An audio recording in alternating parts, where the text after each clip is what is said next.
வக்கீல் வாய்ஸ் நேயர்களுக்கு வணக்கம். 2/1/2025 அன்றைக்கு இந்தியாவே திரும்பி பார்க்கின்ற அளவுக்கு ஒரு தீர்ப்பை உச்சநீதிமன்ற நீதிபதிகள் சி.டி. ரவிக்குமார் மற்றும் மாண்புமிகு நீதியரசர் சஞ்சய் கரோல் ஆகிய இருவரும் சேர்ந்து வழங்கியிருக்கிறார்கள். என்ன அந்த தீர்ப்பு? என்ன அவ்வளோ முக்கியத்துவம் என்ன இருக்குது அந்த தீர்ப்பில் அப்படின்றத நம்ம தெரிஞ்சுக்க போகிறோம்.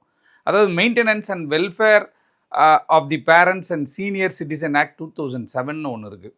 இது என்னன்னு கேட்டிங்கன்னா, மூத்த குடிமக்கள் பாதுகாப்பு சட்டம்னு ஈஸியாக நம்ம சொல்லிடுறோம். இந்த மூத்த குடிமக்கள் பாதுகாப்பு சட்டம், அதாவது maintenance and welfare of parents and senior citizen act 2007. இந்த சட்டம் தாய் தந்தையர், அதாவது வயதான தாய் தந்தையரை கவனிக்கணும். பல்வேறு வழிமுறைகள் அந்த சட்டத்திற்குள்ளே இருக்குது. எப்படி பேரண்ட்ஸை நீங்கள் வயதான காலத்தில் பார்த்துக்கணும், அவங்கள அப்படியே விட்டுறக்கூடாது, அவங்கள கொண்டு போய் ஹோமில் விட்டுறோம். நீங்கள் நிறைய பேர் பார்த்தீங்க அப்படின்னு கேட்டால் ஜாலியாக ஹோமில் விட்டுறாங்க. ஃபாரின் கண்ட்ரியில் இருக்கின்றான், இங்கே அப்பா அம்மா எங்கே இருக்கான்னு கேட்டால் ஹோமில் இருக்காங்க அப்படின்னு ஈஸியாக சொல்கிறான். எந்த ஹோம்லடா, உங்கள் ஹோம்லையான்னு கேட்டால் இல்லை, அது ஒரு காப்பகத்தில் இருக்காங்க அப்படின்னு சொல்லிட்டு நிறைய பேர் இன்றைக்கு தங்களுடைய வாழ்க்கையை வேறு மாதிரி யோசிச்சுட்ருக்காங்க. இந்த சூழலில் உச்சநீதிமன்றத்திற்கு ஒரு வழக்கு வருகிறது. அந்த வழக்கு யார் போடுறான்னு கேட்டிங்கன்னா, அந்த வயதான தாயார் ஒரு வழக்கு தாக்கல் செய்கிறாங்க. எதிர்மனுதாரர் யாருன்னு பார்த்தீங்க அப்படின்னு கேட்டிங்கன்னா, அவருடைய மகன், அந்த தாயாருடைய மகன் தான் எதிர்மனுதாரர். ஒரு எஸ்எல்பி சிவில் பெட்டிஷன் ஒன்று ஃபைல் பண்ணுறாங்க. என்ன அந்த சிவில் பெட்டிஷன் அப்படின்னு பார்க்கும்போது, 1968 இந்த தாயார் ஒரு சொத்து வாங்குறாங்க. சொத்து வாங்கிட்டு அவங்களுடைய மகனை ஒரு நல்ல பெரிய ஆளாகிட்டார், வளர்ந்து பெரிய மனிதராகிட்டார். அப்படி இருக்கும் பொழுது 1968 வாங்கின அந்த சொத்தை 2019 அந்த தாயார் என்ன பண்ணுறாங்கன்னா, அவங்களுடைய மகனுக்கு கிஃப்ட் டீட், அதாவது தான செட்டில்மெண்ட்டாக ஒரு பத்திரத்தை எழுதி கொடுக்குறாங்க. அப்போ தான செட்டில்மெண்ட்டை எழுதி கொடுக்கும்போது அங்கே பார்த்திங்கன்னா, இது மத்திய பிரதேசோடைய வழக்கு. இந்த வழக்கு மத்திய பிரதேசில், இந்த அம்மா மத்திய பிரதேசை சார்ந்தவங்க, இவங்க தான் உச்சநீதிமன்றத்துக்கு போயிருக்காங்க ஒரு ரெமடிக்காக.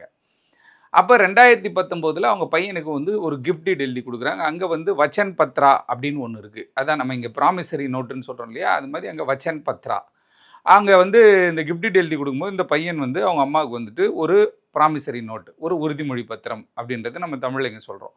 அந்த உறுதிமொழி பத்திரத்தில் என்ன சொல்கிறாருன்னு கேட்டிங்கன்னா, இந்த அம்மாவுடைய லைஃப் டைம் வரையும் அவங்கள நான் நல்லா பார்த்துப்பேன், அவங்களுக்கு எந்த தேவைனாலும் அதை செய்து கொடுப்பேன், அவங்கள கைவிட்டுற மாட்டேன் அப்படின்னு சொல்லி நிறைய உறுதிமொழிலாம் கொடுத்து பையன் எழுதி கொடுக்குறாரு. சரின்னு சொல்லிட்டு இந்த அம்மாவும் அந்த கிஃப்ட் டீடை எழுதி கொடுக்குறாங்க. அந்த கிஃப்ட் டீடு அப்படி அவங்கள பராமரிக்காத பட்சத்தில், அவங்களுடைய தேவைகளை சந்திக்காத பட்சத்தில், வயதான தாயாருடைய தேவைகளையோ தந்தையினுடைய தேவையோ சந்திக்காத பட்சத்தில், இந்த கிஃப்ட் டீடை எப்போ வேணாலும் அவங்க கேன்சல் பண்ணலாம் அப்படின்னு சொல்லி ஒரு ப்ராமிசரி நோட், அவங்க ஊர்படி ஒரு வச்சன் பத்ரா எழுதி கொடுக்குறாங்க. அந்த வச்சன் பத்ராவும் எழுதியாச்சு. ஆனால் 2020 இந்த பையன் என்ன பண்ணுறாப்புல அப்படின்னு கேட்டிங்கன்னா, அவங்க அப்பாவையும் அம்மாவையும் போட்டு செம்மையாக அடிக்கிறார், அடித்து துன்புறுத்துறார். எதுக்கு துன்புறுத்துறாருன்னு கேட்டால், மீதி இருக்கிற சொத்தெல்லாம் நீங்கள் எனக்கு ட்ரான்ஸ்ஃபர் பண்ணி கொடுக்கணும் அப்படின்னு சொல்லி ஒரு டார்ச்சர் கொடுக்குறாரு இந்த மகன். உடனே அந்த தாயார் என்ன பண்ணுறாங்கன்னு கேட்டால், சத்ரப்பூர் சப்டிவிஷன் மேஜிஸ்ட்ரேட்டு கிட்ட ஒரு மனு தாக்கல் பண்ணுறாங்க. செக்ஷன் 2223 ஆஃப் இந்த act, maintenance and welfare of parents and senior citizen act 2007 படி 2223 செக்ஷனில் ஒரு பெட்டிஷன் போடுறாங்க. என்ன கேட்குறாங்கன்னா, செட்டசைட் பண்ணுங்க அப்படின்றாங்க. இதை நான் எழுதி கொடுத்த அந்த தான செட்டில்மெண்ட், என் மகன் அந்த தான செட்டில்மெண்ட் கூட ஒரு ப்ராமிசரி நோட்டு, ஒரு வச்சன் பத்ரா எழுதி கொடுத்தாரு. அந்த வச்சன் பத்ராவில் என் காலத்திற்கு என்னுடைய வாழ்நாள் முழுவதும் என் உயிர் இருக்கிற வரை எனக்கு சோறு போடுவேன், எனக்கு கவனிச்சுப்பேன், என் கணவரை பார்த்துப்பேன், எல்லாமே சொல்லியிருந்தார். ஆனால் சொத்தை வாங்கிட்ட பிறகு, அந்த குறிப்பிட்ட 1968 அவங்க வாங்கின ப்ராப்பர்ட்டி செல்ஃப் அண்ட் ப்ராப்பர்ட்டி, அந்த ப்ராப்பர்ட்டி வாங்கிட்ட பிறகு, அதாவது தான செட்டில்மெண்ட் பண்ணிட்ட பிறகு என்னையும் என் கணவரையும் கொடுமைப்படுத்துகிறான், அடிக்கிறான், துன்புறுத்துகிறான் அப்படின்னு சொல்லிட்டு இவங்க அந்த சத்ரப்பூர் இதில் சப்டிவிஷன் மேஜிஸ்ட்ரேட் கிட்ட செக்ஷன் 2223 ஒரு மனு தாக்கல் பண்ணி என்ன கேட்குறாங்கன்னா, செட்டசைட் பண்ண சொல்கிறாங்க. எதை செட்டசைட் பண்ண சொல்கிறாங்கன்னா, அந்த தான செட்டில்மெண்ட்டை. செட்டசைட் அப்படின்னா என்ன கேட்டால், திரும்ப பெறுவது அல்லது அதை ஒதுக்கி வைப்பது. நான் முன்னாடி கொடுத்த அந்த தான செட்டில்மெண்ட் செல்லாதுன்னு அறிவிக்கணும் அப்படின்ற மாதிரியான ஒரு மனு தான் அந்த இது செக்ஷன் 2223 அவங்க போட்டது. அப்போ அவங்க இன்னொரு விஷயத்தையும் சொல்கிறாங்க, எங்கள் மீதான வந்து பாசமோ அன்போ நேசமோ என் மகனுக்கு கிடையாது, நாங்களும் அவனுக்கு இனிமேல் வந்து எதுவும் பண்ணுற மாதிரி கிடையாது, ஆகவே நாங்கள் கஷ்டப்பட்டு சம்பாரித்த சொத்து எங்களை ஏமாற்றி வாங்கியிருக்காரு, அதை நீங்கள் வந்துட்டு என்ன பண்ணீங்கன்னு கேட்டிங்கன்னா எங்களுக்கு திரும்ப பெற்று தரணும் அப்படின்றாங்க. இந்த வழக்கை விசாரித்த அந்த லோயர் கோர்ட் என்ன பண்ணுறாங்கன்னு கேட்டிங்கன்னா, கரெக்டு, அப்பா அம்மான்றவங்க ரொம்ப முக்கியம், உனக்கு பால் ஊட்டி, உனக்கு ட்ரெஸ்ஸை போட்டு, உனக்கு குளிப்பாட்டி எல்லாத்தையுமே ரெடி பண்ணி உன்னை பெரிய ஆளாக்கி வச்ச பிறகு நீ அம்மா கிட்ட சொத்தை வாங்கிட்டு எப்படி நீ அம்மாவை அடிப்ப அப்படின்னு சொல்லிட்டு அந்த தாயாருக்கு ஃபேவராக அந்த நீதிமன்றம் சத்திரப்பூர் சப் டிவிஷன் கோர்ட் வந்துட்டு ஒரு உத்தரவு பிறப்பிக்கிறாங்க. உத்தரவு பிறப்பிச்சு என்ன சொல்கிறாங்கன்னா, அந்த இது கிஃப்ட் டீட் தான செட்டில்மெண்ட் வந்து செல்லாது அப்படின்றாங்க. ஏன்னா நீ உங்கள் அம்மாவை சரியாக பார்த்துக்கலன்ட்டு இந்த செக்ஷன்ஸ் எல்லாத்தையும் சொல்லி அவங்க என்ன பண்ணுறாங்கன்னா, அதை வந்து கேன்சல் பண்ணுறாங்க. நல் அண்ட் வாய்ட் அப்படின்றாங்க. நல் அண்ட் வாய்ட் என்றால் செல்லாதது.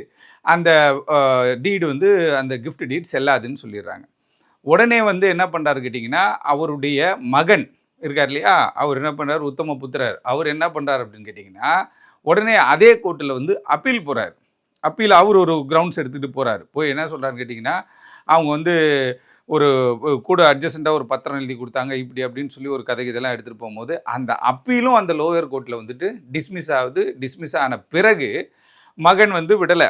பெற்றோராச்சே, இவங்களை நம்ம பாதுகாக்கணும், இவங்கக்கிட்ட நம்ம அன்பு செலுத்தணும் கிடையாது, இவங்ககிட்ட இருக்க மற்ற சொத்து எல்லாத்தையும் பிடுங்கணுன்றதுக்காக தான் இவன் ஒவ்வொரு ஸ்ட்ராட்டஜியாக எடுத்து ஒரு விஷயமாக எடுத்து ஒரு சொத்தை வாங்குறான், அடுத்து ஒரு சொத்தை மிரட்டுறான், ஒரு சொத்துக்கு அடிக்கிறான், இப்படியான வேலைகளை பார்த்துருக்கான். அப்படி இருக்கும் பொழுது அந்த அப்பீலும் வந்துட்டு லோயர் கோர்ட்டில் டிஸ்மிஸ் ஆகுது. டிஸ்மிஸ் ஆன உடனே சும்மா இல்லாமல் மகன் என்ன பண்ணுறாருன்னு கேட்டால், உடனே வந்து மத்திய பிரதேஷ் உயர்நீதிமன்றத்தில் ஒரு சிங்கிள் ஜட்ஜி இருக்கக்கூடிய பெஞ்சில் சிங்கிள் ஜட்ஜி இருக்கார். அவர்கிட்ட போயிட்டு என்ன பண்ணுறாரு கேட்டிங்கன்னா, இவர் வந்துட்டு ஒரு மனு தாக்கல் பண்ணுறார். மனு தாக்கல் பண்ணி இது மாதிரி கீழே வந்து ஒரு உத்தரவு கொடுத்தாங்க லோயர் கோர்ட்டில், சத்திரப்பூர் கோர்ட்டில், எங்கள் அம்மாவுக்கு ஃபேவரா அந்த அந்த உத்தரவை நீங்கள் ரத்து பண்ணணும் அப்படின்னு சொல்லிட்டு போகிறாரு. அப்போ என்ன பண்ணுறாங்கன்னு கேட்டிங்கன்னா, மத்திய பிரதேஷ் உயர்நீதிமன்ற அந்த தனி நீதிபதி என்ன சொல்கிறார் அப்படின்னு கேட்டிங்கன்னா, அவர் வந்து லோயர் கோர்ட் கரெக்டாக தான் சொல்லியிருக்காங்க, பேரண்ட்ஸை வந்துட்டு நீங்கள் மதிக்காமல் நீ சொத்தை ஏமாற்றி வாங்க நினச்சிருக்க அப்படின்னு சொல்லிட்டு அதை உறுதி செய்கிறாரு. என்ன சொல்கிறாரு, கீழமை நீதிமன்றம் போட்ட உத்தரவு இருக்கு இல்லையா, அவங்க அம்மாவுக்கு கொடுத்த சேல் டீட் செல்லாதுன்னு சொன்னது கரெக்டு தான் ராஜா, போயிட்டு வாப்பா அப்படின்ற மாதிரி ஒரு உத்தரவை அவர் போடுறாரு. உத்தரவு போட்ட பிறகு மீண்டும் அவருடைய மகன் என்ன பண்ணுறாரு கேட்டிங்கன்னா, டிவிஷன் பெஞ்ச் அப்படின்றது கேட்டால் 2 அல்லது 3 நீதிபதிகள் அமரக்கூடிய ஒரு அமர்வு. அந்த டிவிஷன் பெஞ்சில் மத்திய பிரதேஷ்லேயே வந்து இவர் ஒரு அப்பீல் போகிறார். இவர் எப்போ போகிறாருன்னு கேட்டிங்கன்னா 2022 போகிறாரு. 2022 ஒரு அப்பீலுக்கு போகிறாரு. அந்த அப்பீலில் போய் என்ன கேட்குறாருன்னு கேட்டிங்கன்னா, பல்வேறு விஷயங்களை இவர் சொல்கிறாரு. அவர் சார்பில் வழக்கறிஞர்கள் போயிட்டு அங்கே பேசுகிறாங்க. எல்லா விஷயங்களும் அவங்க பேசும்பொழுது இவருக்கு ஃபேவராக அங்கே உத்தரவு வருது. அதாவது மத்திய பிரதேச உயர்நீதிமன்றத்தினுடைய டிவிஷன் பெஞ்ச் என்ன பண்ணுறாங்க கேட்டிங்கன்னா, மகனுக்கு ஃபேவராக உத்தரவு போடுறாங்க. உத்தரவு போட்டு அந்த நீங்கள் அந்த கிஃப்ட் டீடில் வந்துட்டு நிறைய விஷயங்கள் நீங்கள் சொல்லியிருக்கீங்க, அதனால் அந்த விஷயங்கள் எல்லாம் வந்து அவர் செஞ்சுருக்காரு, ஒரு சில விஷயங்கள் தான் வந்து மாறுபடுது அப்படின்ற மாதிரி மகனுக்கு ஃபேவராக அவங்க வந்து என்ன பண்ணாங்க, இந்த அப்பீலை அலோவ் பண்ணுறாங்க.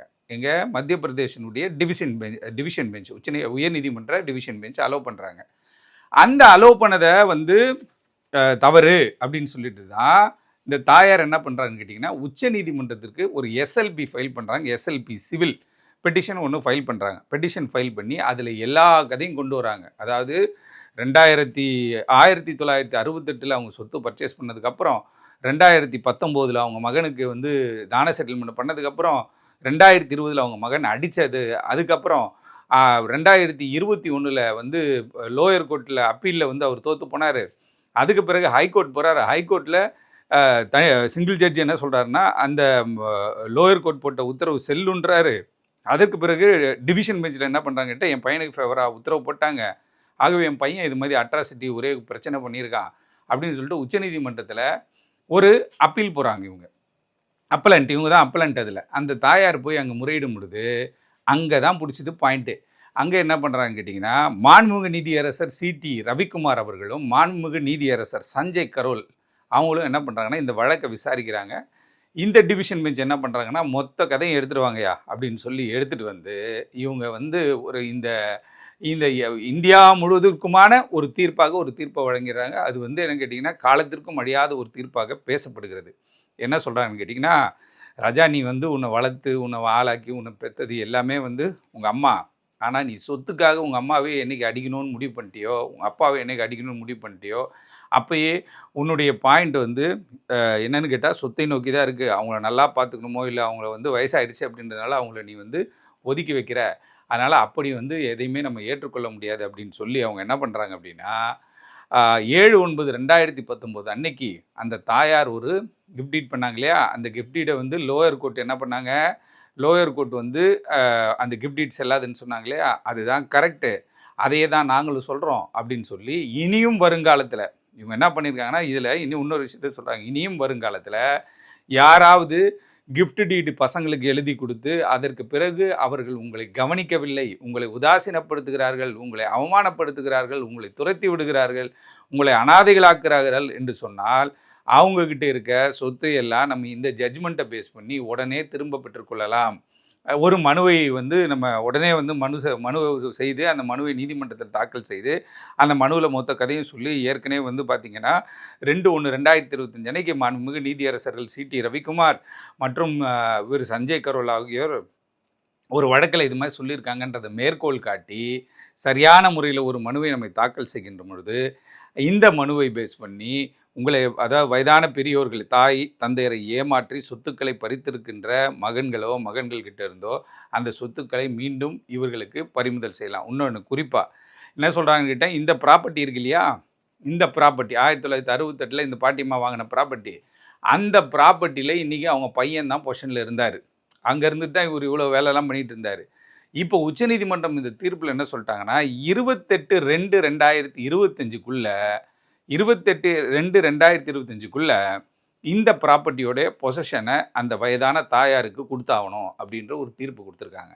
எதற்காக இந்த தீர்ப்பை நம்ம இவ்வளோ விரிவாக விவாதிக்கிறோம் அப்படின்னு பார்த்தீங்கன்னா, இன்றைக்கி தமிழ்நாட்டிலும் சரி, இந்தியாவிலும் பல்வேறு மாநிலங்கள், கேரளாவிலும் சரி, எனக்கு தெரிந்தே பலர் வந்து பார்த்திங்கன்னா அவங்க தாய் தந்தையரை அசால்ட்டாக மெயின்டைன் பண்ணிக்கிட்டு இருக்காங்கன்றது தான் எனக்கு புரியுது. ஏன்னு கேட்டால் 1 வருஷத்துக்கு ஒரு வாட்டி, 2 வருஷத்துக்கு ஒரு வாட்டி, 80 வயசு 75 வயசு பெரியவங்களாம் அங்கே இருக்காங்க தாயார்லாம். ஏன் ஊருக்கு போலையா பாஸ் அப்படின்னு கேட்டேன்னா, டைம் இல்லை பாஸ்ன்றான். ஆனால் இந்த பக்கம் கோவாவுக்கு போக சொன்னால் 4 வாட்டி போயிட்டு வரான் வருஷத்துக்கு ஒரு வாட்டி. இந்த பக்கம் காஷ்மீர் போக சொன்னால் 4 வாட்டி போகிறானுங்க. ஆனால் இதோ இருக்கிற கேரளாவோ, இதோ இருக்கிற கர்நாடகாவோ, இல்லை தமிழ்நாட்டில் இருக்கக்கூடிய கன்னியாகுமரிக்கோ போகிறதுக்கு தாய் தந்தையரை பார்ப்பதற்கு இவனுக்கு ரொம்ப யோசிக்கிறாங்க. அப்படின்னும் பொழுது இது மாதிரியான தீர்ப்புகள் இப்படிப்பட்ட மனிதர்களை மாற்றம். ஐயோ ஒரு பயம் வரும். ஏன்னா நடவடிக்கை எடுக்க சொல்லிடுவாங்க. அடுத்த கட்டம் கொடுக்கல அப்படின்னா கோர்ட்டுக்கு போய் பொசிஷனில் வந்துடும். அப்பா இவங்க தொல்லை ஒழிஞ்சு போச்சு, இப்போ எல்லாம் வயசாகி போயிட்டாங்க, இனிமேல் என்ன பண்ண போகிறாங்க அப்படின்னு நினைக்கிறவங்களுக்கு ஒரு பயம் ஏற்படும். அதே போல் சமுதாயத்தில் இருக்கக்கூடிய பெரியவர்களை எல்லாம் பாதுகாக்க வேண்டியது அவருடைய பிள்ளைகளுடைய குழந்தைகளுடைய பசங்களுடைய கட்டாயம். அதை வந்து பலர் இன்றைக்கி பண்ணுறது கிடையாது. அதுக்காக தான் இன்றைக்கி உச்சநீதிமன்றம் ஒரு பெரிய தீர்ப்பை அவர்கள் வழங்கியிருக்கிறார்கள். அந்த தீர்ப்பை வந்துட்டு வாய்ப்பு இருக்கிறவங்க நீங்கள் வந்து படித்து பார்த்தால் தெரியும். அப்படிப்பட்ட ஒரு முத்தாய்ப்பான ஒரு தீர்ப்பு வழங்கியிருக்கிறார்கள். உச்சநீதிமன்ற நீதியரசர்கள் மாண்புமிகு சிடி ரவிக்குமார் அவர்களுக்கும் சஞ்சய் கரோல் அவர்களுக்கும் மாபெரும் வாழ்த்துக்களையும் வணக்கத்தையும் தெரிவித்துக் கொள்கிறேன். நன்றி, வணக்கம்.